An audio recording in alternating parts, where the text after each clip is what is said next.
Assalamualaikum warahmatullahi wabarakatuh. Selamat pagi Bapak Ibu semuanya. Pada video kali ini kami akan memberi informasi update terkini terkait penjelasan lengkap mengapa P1 yang kemarin dalam edaran dibatalkan dan bagaimana nasib rekan-rekan semua nanti pada saat pengumuman yang akan dilakukan oleh Panselnas.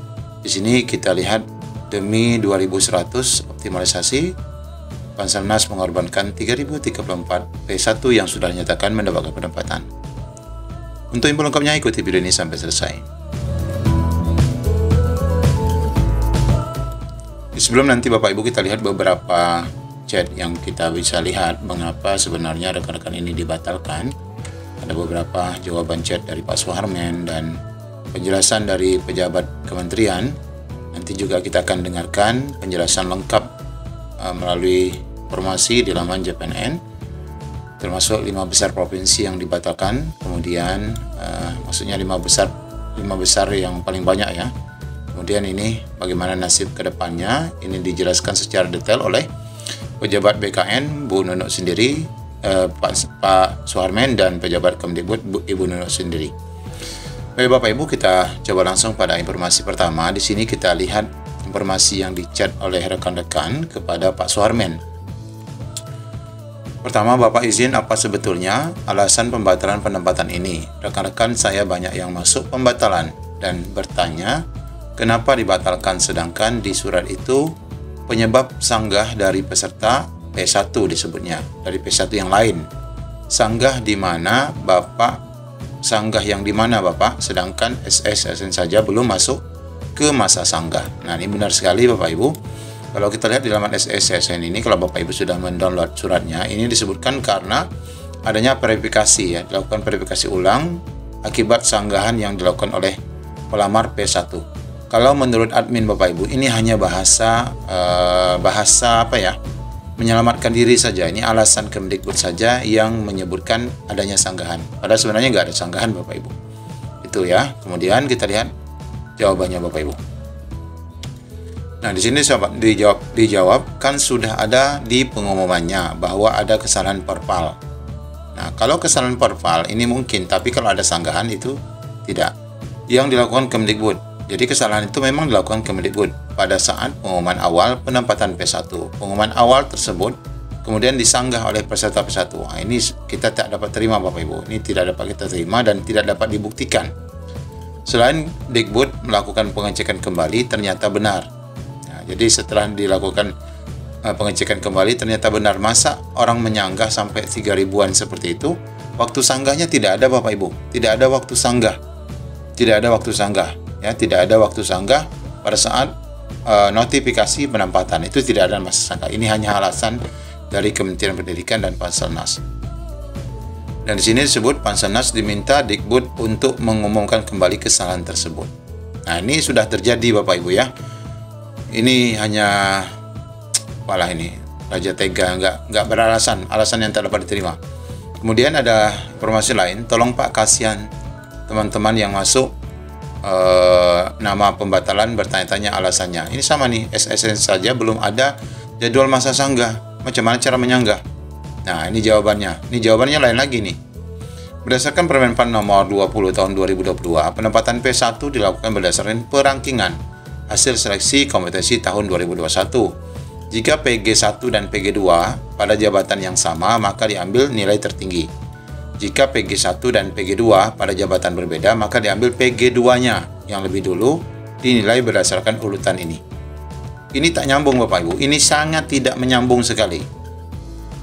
Guru-guru tersebut seharusnya tidak dapat penempatan, namun saat pendaftaran kemarin terjadi kesalahan pemilihan PG dan ketidaksesuaian pemilihan jabatan sehingga dapat mendaftar. Dikarenakan hal tersebut maka penempatan guru-guru tersebut dibatalkan. Ini Raja Tega, tidak proporsional sekali Bapak Ibu, tidak sangat tidak profesional sekali dan memalukan ini Bapak Ibu, memalukan. Amin jujur karena Amin merasakan sekali ini Bapak Ibu. Kemudian ini dari jawaban lain Bapak Ibu, ini yang sangat tidak ini ya. Secara ranking memang tidak masuk kuota formasi yang telah ditentukan oleh Pemda. Ini sangat tidak dapat diterima ya. Ya oke, sekarang kita coba cek Bapak Ibu apa penjelasan Kementerian Pendidikan BKN terlihat Bapak Ibu, dan bagaimana nasib Bapak Ibu nanti di saat pengumuman. Nasib Bapak Ibu 3043 ini. Direktur Jenderal Guru Ibu Nunung Suryani selaku Ketua Pansel P3K Guru merilis pengumuman terkait seleksi P3K Guru 2022. Nomor surat ini ya tentang pembatalan penempatan 3043 pelamar P1 pada seleksi P3K Guru. Jadi optimalisasi dibilang menyelamatkan 2100, tapi akhirnya mengorbankan 3043. Coba bayangkan. Apa pikirannya nih?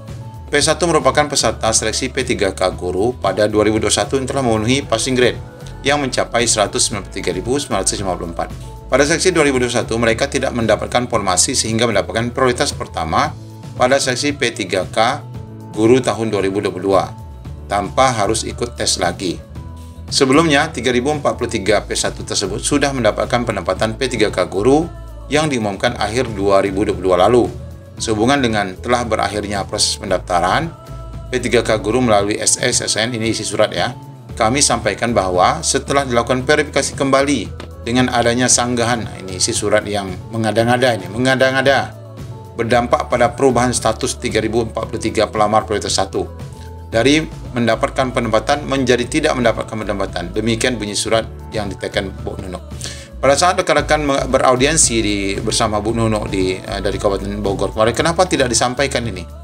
Kenapa tidak sampaikan? Kenapa takut Bapak Ibu? Karena takut lebih di demo lagi Bapak Ibu. Jadi banyak juga yang meragukan pengumuman 10 Maret itu pun juga karena menghindar daripada demo. Sekarang sudah tanggal 7. Daripada di demo maka dibuat tanggal. Nah ini kita lihat penjelasannya. Pertama, pembatalan penempatan setelah parval. Sebanyak 4.043 P1 gagal diangkat tahun ini karena penempatan mereka dibatalkan. Pembatalan itu dilakukan setelah Kemdikbud melakukan verifikasi dan validasi kembali atas data peserta P1. Kalau verifikasi kembali, kemudian memvalidasi, kita tak tahu bagaimana alasan yang sesungguhnya. Ini nampak sekali tidak profesional. Sudah diumumkan di SSN mendapatkan penempatan. Ini kan sangat tega ya Bapak Ibu. Perpal dilakukan lagi setelah ada sanggahan dari peserta P1. Nah, ini yang kita sebut mengada-ngada. Kemdikbud kemudian menganalisis kembali data yang sudah diumumkan sebelumnya. Coba, sebenarnya penundaan itu bukan hanya karena mengakomodir 2100, tapi ini dia mencari kesalahan yang sudah ditempatkan ini. Dari hasil verifikasi itu didapatkan 3043 P1 yang namanya tidak memenuhi syarat sehingga harus dibatalkan penempatannya. Nah, ini pertama, alasan yang sangat-sangat tidak dapat diterima. Kasihan sekali Bapak Ibu. Kedua, penempatan dibatalkan. Apakah gagal jadi P3K tahun ini? Sebanyak 3043 guru tahun yang lulus passing grade yang masuk P1 yang dibatalkan penempatannya dipastikan gagal diangkat tahun ini. Itu pasti. Nanti waktu pengumuman nama ibu tidak ada. Nama ibu di SSN tidak ada, nama sekolahnya. Kemudian, apakah masih punya peluang? Nah ini, Profesor Nunung mengatakan P1 yang gagal diangkat tahun ini masih punya peluang ikut lagi seleksi P 2023. Apakah nanti masih berstatus prioritas? Nanti kita lihat. Profesor Nunung memastikan pelaksanaan tesnya tidak lama lagi akan digelar dan jadwalnya ada di panitia seleksi nasional. Benar akan ada digelar, tapi formasinya ada enggak dari Pemda Bapak Ibu? Sebanyak 3043 yang dibatalkan penempatannya bisa ikut seleksi P3K 2023 yang sebentar lagi akan digelar. Ini ujar Bu Nunung. Formasinya itu ada enggak? Formasinya itu yang kita ragukan tidak ada bagi rekan-rekan semua. Kenapa? Salah satu di antaranya formasinya formasi gemuk-gemuk semua.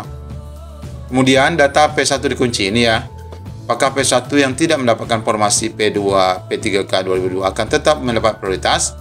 Profesor Nunung mengatakan akan diperjuangkan Kemdikbud. Data P1 akan dikunci di database Kementerian Pendidikan.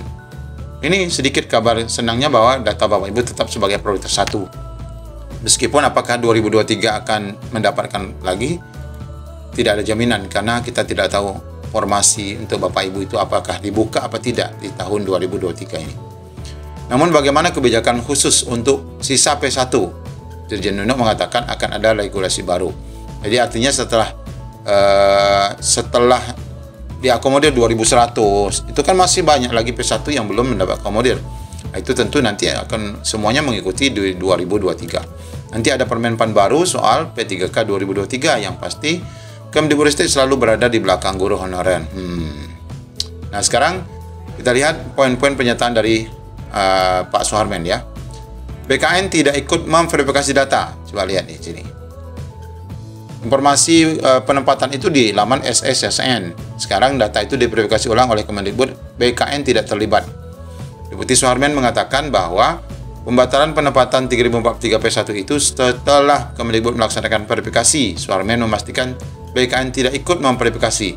Itu kewenangan Kemendikbud dan hasil verifikasinya yang diumumkan pada hari Senin kemarin.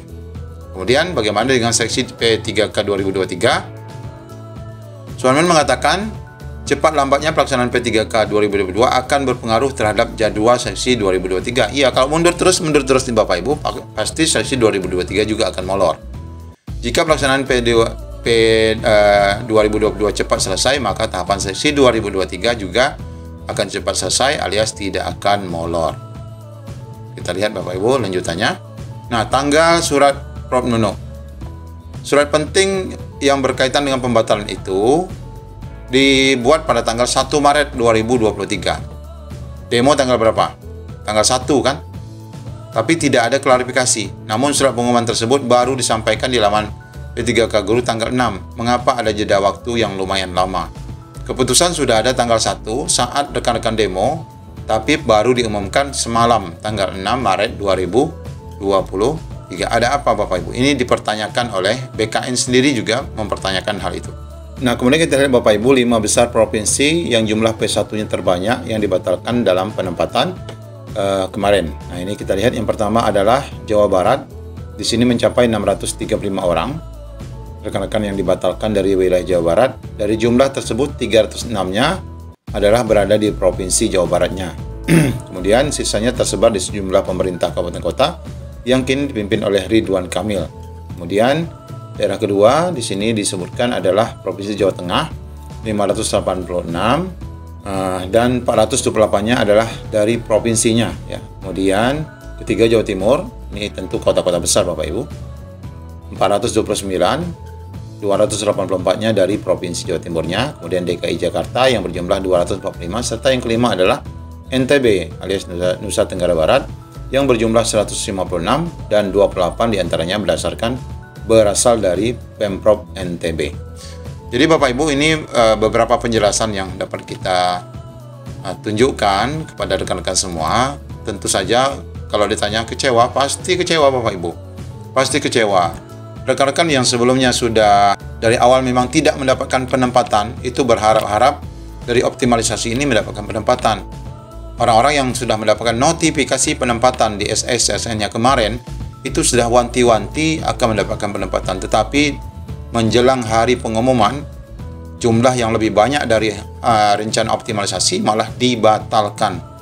Silakan Bapak Ibu menilai sendiri bagaimana proses seleksi P3K tahun 2022 yang jauh lebih parah dari seleksi tahun 2021. Semoga Bapak Ibu diberikan ketabahan kesabaran bagi yang nama-namanya tercantum dalam surat pembatalan itu. Kita mendapatkan rekaman dari hasil helpdesk Bapak Ibu, namun belum dapat kita sampaikan sekarang. Nanti pada video lain kita akan dengarkan bagaimana percakapan antara penelpon dengan helpdesk BKN berkaitan dengan tindak lanjut ataupun alasan-alasan pembatalan ini secara audio Bapak Ibu. Demikian yang dapat kami sampaikan. Assalamualaikum warahmatullahi wabarakatuh.